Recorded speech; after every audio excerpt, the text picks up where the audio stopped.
पाचवं उदाहरण 5x अधिक 2y बरोबर -3, x अधिक 5y बरोबर 4. दोन समीकरणे दिली आहेत. पहिल्यांदा पहिलं समीकरण लिहिलं, त्याला नंबर दिला 1. दुसरं समीकरण लिहून घेतलं, त्याला नंबर दिला 2. पहिलं समीकरण काय आहे? 5x अधिक 2y वजा 3. दुसरं आहे x अधिक 5y बरोबर 4. आता पाहिजे सहगुणक कुठे सारखे आहेत का? इथे xचे सहगुणक सारखे नाही, चे पण सहगुणक सारखे नाही. मग सहगुणक सारखे करता येतात का ते पाहायचे. कोणते सहगुणक आपल्याला सारखे करता येतील? xचा सहगुणक आपल्याला सारखा करता येईल. इथे 5 आहे, इथे पण आपल्याला 5 करता येईल आणि मग उदाहरण सोडवता येईल. म्हणून मग या दुसऱ्या समीकरणाला आपण 5ने गुणलं तर xचा सहगुणक सारखा होईल. म्हणून आपण या दुसऱ्या पूर्ण समीकरणाला 5ने गुणू. दोन्ही बाजूला गुणावं लागतं, बरोबर चिन्हाच्या इकडच्या बाजूला पण आणि इकडच्या बाजूला पण. म्हणून मग xचा लोप करण्यासाठी समीकरण 2ला 5ने गुणू. आता 5ने गुणल्यावर पहा, x गुणिले 5 अधिक 5y गुणिले 5 बरोबर 4 गुणिले 5. x गुणिले 5 5x अधिक 5 5 5 25 y बरोबर 5 चौक 20. आता हे नवीन समीकरण मिळालं, याला नंबर दिला 3. आता समीकरण 3 मधून समीकरण 1 वजा करू. आता पहा, हे समीकरण नंबर 3 मिळालं, त्याच्यामधून हे पहिलं समीकरण वजा केलं तर xचा लोप होणार आहे. म्हणून मग 3 नंबरचं समीकरण लिहून घेतलं, त्याच्यातून वजा केलं समीकरण नंबर 1. इथे लिहायचं राहिलं समीकरण नंबर 1. आता वजा बाकी आहे म्हणून प्रत्येक पदाचं चिन्ह बदलणार आहे. इथं अधिक होतं, इथं वजा झालं, इथं पण अधिकचं वजा झालं, इथं वजा होतं त्याचं अधिक झालं आणि अधिक 5x वजा 5x कट झाले. आता याला अधिक चिन्ह आहे आणि याला वजा चिन्ह आहे. भिन्न चिन्ह असताना आपण करतो वजाबाकी. म्हणून 25y मधून 2y वजा झाले तर राहिले 23y. इथे समान चिन्ह आहेत पहा, याला पण अधिक आहे आणि याला पण अधिक आहे. हे खालचं चिन्ह आपण धरतो, हे चिन्ह याचं बदललेलं आहे, हे याला वजा चिन्ह नाही. मग दोन्ही चिन्ह अधिक आहेत म्हणल्यावर समान चिन्ह असताना झाली बेरीज. 20 अधिक 3 23. आता 23y बरोबर 23. मग yची किंमत काढण्यासाठी y इकडे ठेवला, हे 23 इकडे घेतले. हे 23 आहे तसे, हे 23 इकडे आल्यावर भागाकारात झाले आणि 23 एक 23. y बरोबर किंमत मिळाली आपल्याला 1. आता आपल्याला काढायची xची किंमत, म्हणून y बरोबर 1 ही किंमत समीकरण नंबर 2 मध्ये ठेवू. कुठल्या पण समीकरणात ही किंमत टाकली तरी पण xची किंमत आपल्याला मिळणार आहे. जे समीकरण सोडवायला सोपं असतं त्याच्यात आपण ही ठेवली. दुसरं समीकरण आधी लिहून घेतलं, x अधिक 5y बरोबर 4.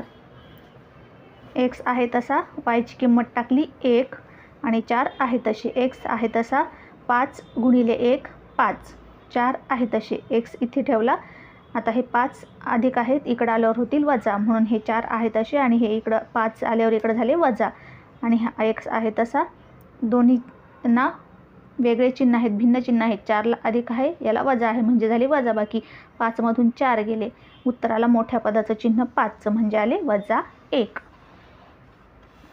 xची आणि yची दोन्हींची किमती मिळाल्या म्हणजे आपल्याला समीकरणाची उकल मिळाली आहे. मग आपण उत्तर लिहिलं, दिलेल्या एकसामायिक समीकरणांची उकल xy, xची -1 आणि yची 1 अशी क्रमवार इथे कंसात लिहून घेतली ही आहे. 6वं उदाहरण 1/3x अधिक y बरोबर 10/3. दुसरं समीकरण 2x अधिक 1/4y बरोबर 11/4. पहिली स्टेप, समीकरण लिहून घेतलं, त्याला नंबर दिले. पहिले समीकरण 1/3x अधिक y बरोबर 10/3, समीकरण नंबर 1. दुसरं 2x अधिक 1/4y बरोबर 11/4, हे दुसरं समीकरण. आता या समीकरणांमध्ये पहा, इथे छेदामध्ये संख्या आहेत, इथं पण छेदामध्ये संख्या आहेत. आता या छेदामधल्या संख्यांचा आपल्याला लोप करता येऊ शकतो, म्हणजे आपल्याला सोपी समीकरणे मिळतील x अधिक y स्वरूपात. छेदामधल्या संख्यांमुळे आपल्याला याची बेरीज वजाबाकी करताना अवघड जातं, म्हणून आपण छेदामधल्या संख्यांचा लोप करू. पहिल्या समीकरणाला 3ने, इथं पण छेदात 3 आहेत, इथं छेदात 3 आहेत. पहिल्या समीकरणाच्या दोन्ही बाजूला 3ने गुणलं तर 3चा लोप होईल. म्हणून मग खाली आपण समीकरण नंबर 1ला 3ने गुणले आहे.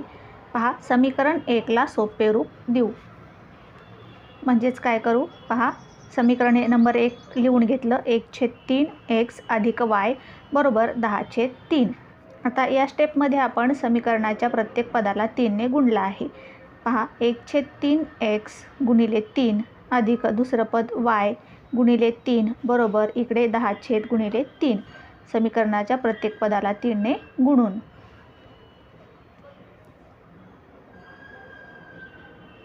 आता हा छेदामधला 3 हा अंशातला 3 कट झाले.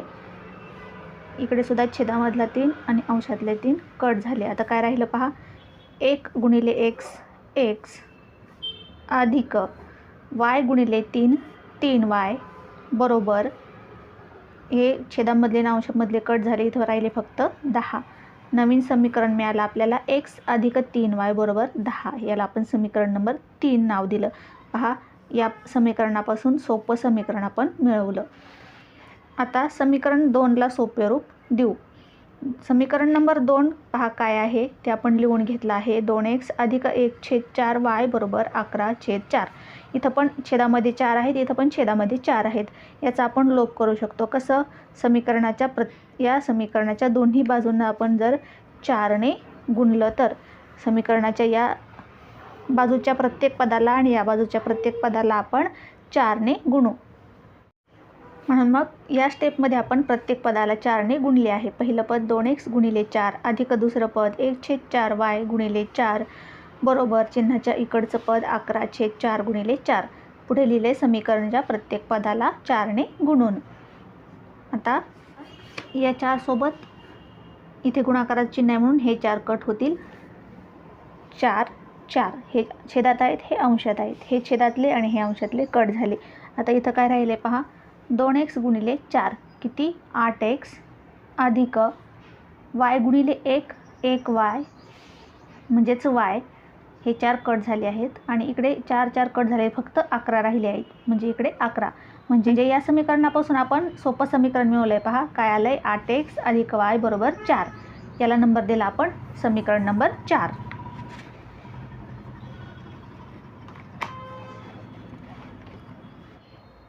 आता आपल्याला नवीन 2 समीकरणे मिळाली. x अधिक 3y बरोबर 10 हे तिसरं आणि 8x अधिक y बरोबर 11 हे चौथं. आता याच्यातून आपल्याला एका चलाचा लोप करायचा आहे. त्यासाठी कोणत्या चलाचे सहगुणक सारखे आहेत का ते पाहायचे. इथे xचा 1 आहे आणि xचा 8 आहे. इथे सारखे नाहीत. yचा 3 आहे, yचा 1 आहे. इथे पण सारखे नाहीत. कोणत्याही एका चलाचे सहगुणक आपण आता सारखे करून घेऊया. एक्सचा सहगुणक आपण सारखा करून घेऊया म्हणजे एक्सचा आपल्याला लोप करता येईल. वायचा केला तरी सुद्धा चालेल. आपण एक्सचा करूया. आता 8ने जर समीकरण नंबर 3ला गुणलं तर एक्सचा सहगुणक सारखा होईल. इथे एक्सचा 8 होईल, इथं पण एक्सचा 8 होईल. म्हणून आपण समीकरण नंबर 3ला दोन्ही बाजूंना 8ने गुणूया. मग खाली आपण लिहिलं आहे समीकरण 3च्या दोन्ही बाजूंना 8ने गुणू. समीकरण 3चं पहिलं पद आहे x अधिक 3y, त्याला 8ने गुणलं आहे. इकडचं 10 त्याला 8ने गुणलं आहे. मग 8 गुणिले x 8x अधिक 8 त्रिक 24y बरोबर 8 गुणिले 10 80.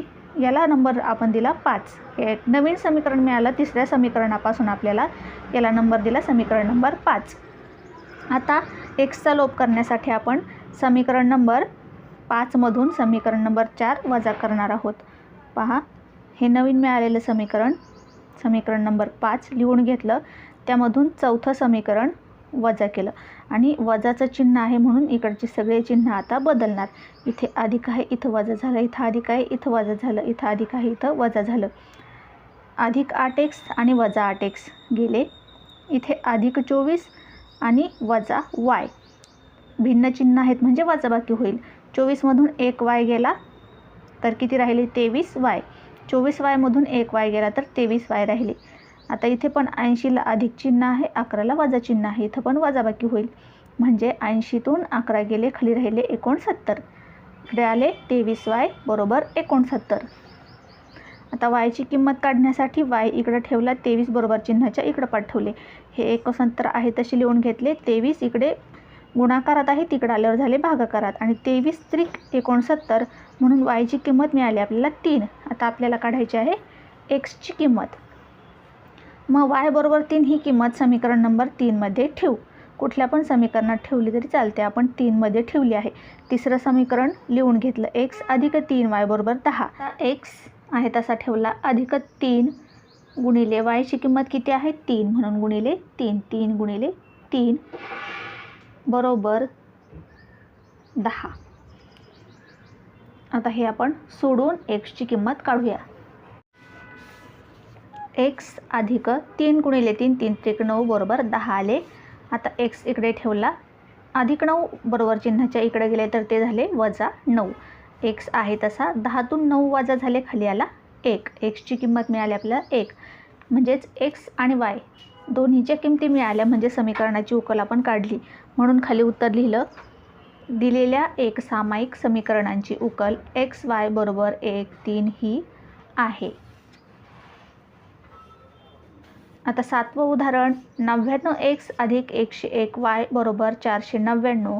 आणि दुसरं समीकरण आहे 101x अधिक 99y बरोबर 501. आता पहिलं समीकरण लिहिलं, त्याला नंबर दिला 1. हे दुसरं समीकरण आहे, ते खाली लिहून घेतलं, त्याला नंबर दिला 2. आता इथे सहगुणक पहा, यांची फक्त आदला बदल झाली आहे. 99 एक्सचा सहगुणक इथे आहे 99. दुसऱ्या समीकरणात वायचा सहगुणक 99 आहे. इथे वायचा सहगुणक 101 आहे आणि इथे एक्सचा सहगुणक 101 आहे. जेव्हा असं आपल्याला उदाहरण दिसतं की सहगुणकांची फक्त आदला बदल झाली आहे, तेव्हा यांची बेरीज आणि वजाबाकी करून आपल्याला सोपी समीकरणे मिळवता येतात. खूप मोठे मोठे सहगुणक आहेत, त्यातून आपल्याला सोपी समीकरणे मिळवता येतात. मग आपण आधी दोन्ही समीकरणांची बेरीज करूया आणि नंतर दोन्ही समीकरणांची वजाबाकी करूया. मग खाली आपण लिहिलं आहे, दोन्ही समीकरणांची बेरीज व वजाबाकी करून सोपी समीकरणे मिळवू. जेव्हा आपण सहगुणकाशी अदलाबदल झालेले पाहतो, तेव्हा आधी बेरीज वजाबाकी करायची, म्हणजे आपल्याला सोपी समीकरणे मिळतात. मग 99x अधिक 101y बरोबर 499 पहिलं समीकरण, त्यात बेरीज केली आणि मिळवलं दुसरं समीकरण. बेरीज केल्यामुळे यांची चिन्हे बदलणार नाहीत. मग 99x अधिक 101x किती झाले, 99 अधिक 101 200x अधिक यांना सुद्धा समान चिन्ह आहे, त्यांचीसुद्धा बेरीज होईल. इथं पण झाले 200y. 101 अधिक 99 200 आणि y. आता यांची बेरीज केली, 499 अधिक 501 तर झाले 1000. आता पहा, इथे 200 आहेत, इथे 200 आहेत, म्हणजे 200चा लोप होऊ शकतो. म्हणून मग आपण प्रत्येक पदाला 200ने भागूया. इथे गुणाकारात आहे, इथे 200, जर 200ने भागलं तर इथे 200चा लोप होऊ शकतो. म्हणून मग आपण समीकरणाच्या प्रत्येक पदाला 200ने भागू. मग इथं 200ने भागल्यावर छेद 200 केल्यावर हे 200 गेले, हे 200 गेले, राहिला फक्त x. इथं 200ने भागल्यावर इथे छेद 200 केल्यावर छेदातले 200 आणि अंशातले 200 कट झाले, तर राहिले फक्त y. आणि 1000ला 200ने भागल्यावर किती झाले, 200 5 1000, म्हणजेच इथं आले 5. म्हणजे नवीन समीकरण मिळालं x अधिक y बरोबर 5. याला समीकरण नंबर 3 आपण नंबर दिला आहे 3. आता पुढं समीकरणांची वजाबाकी करू. दुसऱ्या समीकरणामधून पहिलं समीकरण वजा करू. आता दुसऱ्या समीकरणामधून पहिलंच का वजा केलं, पहिल्यामधून दुसरं वजा केलं तरी सुद्धा चालेल. तेव्हा काय येईल, इथं 2ला 2x ला वजा चिन्ह येईल, इथे अधिक चिन्ह येईल आणि इथं वजा चिन्ह येईल. आणि आपण इथे अधिक 2ने भागले तर आपल्याला वजा 2ने भागावं लागेल आणि हेच समीकरण आपल्याला मिळेल. आता ही छोटीशी शंका, दुसऱ्यामधून पहिलंच का वजा करायचं, कारण आपल्याला इथं सोपं पडते दुसऱ्यामधून पहिलं वजा करायचं, म्हणून दुसऱ्यामधून आपण पहिलं वजा केलं. पहिल्यामधून दुसरं वजा केलं तरी चालेल, फक्त चिन्हांचा विचार करावा लागेल. मग आता आपण इथं दुसऱ्यामधून पहिलं वजा केले, आधी दुसरं समीकरण मांडून घेतलं, त्याच्यातून वजा केलं पहिलं समीकरण. आता वजा चिन्ह आहे इथं, म्हणून यांची सगळ्यांची चिन्ह बदलून घेतली. इथं अधिक आहे, इथं वजा झालं, अधिकचं वजा झालं, अधिकचं वजा झालं. 101x मधून 99x वजा केले तर राहिले 2x. आता इथं वजा आहे, इथं अधिक चिन्ह आहे, म्हणजे इथं सुद्धा वजाबाकी होईल. 101 मधून 99 वजा करायचे, तिथं राहतील 2y. पण 101 म्हणजे मोठ्या पदाचं जे चिन्ह आहे ते या 2y ला येईल. मोठ्या पदाला आहे वजा चिन्ह म्हणून इथं आलं वजा चिन्ह, वजा 2y. आणि इथं 501 मधून 499 गेले, खाली राहिले 2. आता या 2चा लोप होऊ शकतो म्हणून आपण या समीकरणाला 2ने भागूया. समीकरणाच्या प्रत्येक पदाला 2ने भागून पहा. इथे 2ने भागलं तर छेदामध्ये 2 येतील, 2 कट होतील, इथं राहील फक्त x वजा, इथे पण छेदामध्ये 2 आले तर 2 कट होतील, इथं राहील फक्त y. x वजा y बरोबर 2ने भागलं तर बे एक बे, इथं राहील 1. म्हणजे नवीन समीकरण मिळालं आपल्याला x वजा y बरोबर 1. याला नंबर दिला 4. आता नवीन जे आपल्याला समीकरण मिळाले आहेत ते पहा. x अधिक y बरोबर 5, x वजा y बरोबर 1. सहगुणक दोन्ही चलांचे सारखे आहेत. इथं पण 1 आहे, इथं पण 1 आहे, इथं पण 1 आहे, इथं पण 1 आहे सहगुणक. आता आपल्याला xचा किंवा yचा लोप करायचा आहे म्हणून आपण खाली लिहिलं आहे, yचा लोप करण्यासाठी समीकरण 3 व 4 यांची बेरीज करू. आधी xचा लोप केला आणि yची नंतर किंमत काढली तरी चालतं, पण आपण इथं आधी yचा लोप करून xची किंमत काढली आहे. पहा, समीकरण नंबर 3 लिहून घेतलं, त्याच्यात समीकरण नंबर 4 मिळवलं. समीकरण नंबर 3 काय आहे? x अधिक y बरोबर 5 अधिक x वजा y बरोबर 1. अधिक चिन्ह असल्यामुळे यांची चिन्हे बदलली नाहीत. मग इथं x आणि x किती झाले? 2x अधिक y वजा y कट झाले. 5 अधिक 1 6. तर 2x बरोबर 6. मग x बरोबर हे 2 बरोबर चिन्हाच्या इकडे आले तर इथं भागाकारात होतील. बे 6 म्हणजे xची किंमत मिळाली 3. आता x बरोबर 3 ही किंमत समीकरण 3 मध्ये भरू म्हणजे आपल्याला yची किंमत काढता येईल. मग आधी समीकरण नंबर 3 लिहून घेतलं, त्यात xची किंमत टाकली, xची किंमत 3 टाकली, y आहे तसा ठेवला, बरोबर 5 आहे तसे ठेवले. y इकडं ठेवले, अधिक 3 बरोबर चिन्हाच्या इकडे घेतले तर ते झाले 5 वजा 3. हे 3 अधिक आहे, तिकडे आल्यावर झाले वजा 3. आणि yची किंमत मिळाली. मग 5 मधून 3 गेले, खाली राहिले 2. म्हणजे yची आणि xची दोन्हींच्या किमती मिळाल्या.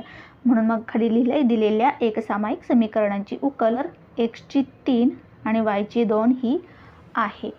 व उदाहरण 49x वजा 57y बरोबर 172.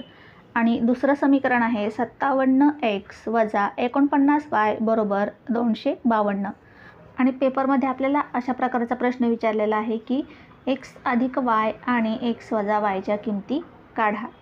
आता आपण x अधिक y आणि x वजा yच्या किमती पण काढू आणि x आणि yची सुद्धा किंमत काढू, म्हणजे समीकरणाची उकलसुद्धा काढू.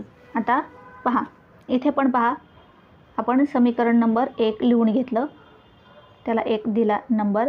दुसरं समीकरण लिहून घेतलं, त्याला नंबर दिला 2. आता इथे पहा, xचा सहगुणक 49, yचा सहगुणक 49.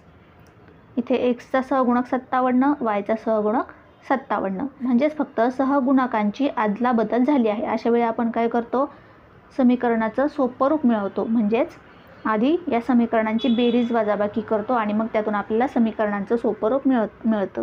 जेव्हा सहगुणकांची आदलाबदल झालेली असते तेव्हा. मग आपण खाली लिहिलं आहे, दोन्ही समीकरणांची बेरीज व वजाबाकी करून सोपी समीकरणे मिळवू. मग आधी आपण केली आहे बेरीज. पहिलं समीकरण लिहून घेतलं, त्यात दुसरं समीकरण मिळवलं आहे. आता इथं अधिकचं चिन्ह आहे म्हणून चिन्हे बदललेली नाहीत, जी आहेत तीच ठेवलेली आहेत. आता इथे दोन्हींना अधिक चिन्ह आहे म्हणजे इथं होईल बेरीज. 49 अधिक 57 106x. दोन्हींना पण समान चिन्ह आहेत, वजा वजा, म्हणजे इथं काय होईल? बेरीज. समान चिन्ह असताना होते बेरीज, पण चिन्ह वजा येईल कारण दोन्हींना वजा चिन्ह आहे म्हणून वजा चिन्ह आलं आणि बेरीज 57 अधिक 49 बरोबर 106y. इथं पण समान चिन्ह आहेत म्हणजे इथं पण झाली बेरीज. आणि 172 अधिक 252 किती झाले? 424. आता 106चा लोप आपल्याला करता येईल. कसा? प्रत्येक पदाला 106ने भागून. इथं 106ने भागलं तर किती राहील? 106 गेले, 106 गेले, x राहिला. इथे 106ला भागलं तर 106ने भागलं तर खालचे 106 कट झाले, वरचे 106 कट झाले, इथं राहिला फक्त y.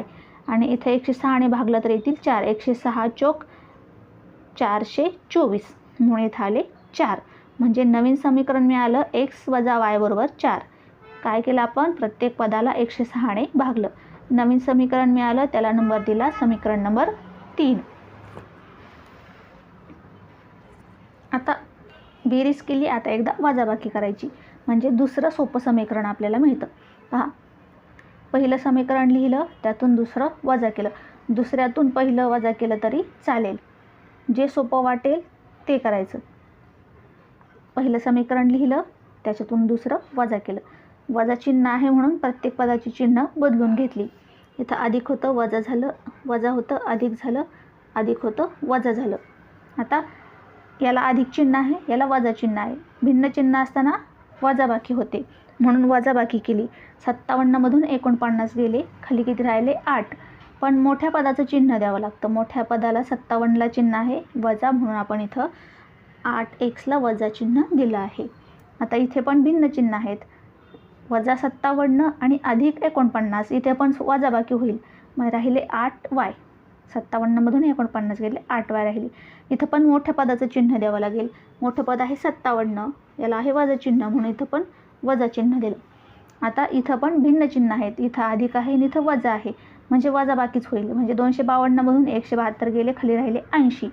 आणि उत्तराला मोठ्या पदाचं, मोठं पद कोणतं आहे? 252, म्हणून 252ला वजा चिन्ह आहे म्हणून 80ला वजा चिन्ह. आता इथं आहेत वजा 8x वजा 8y.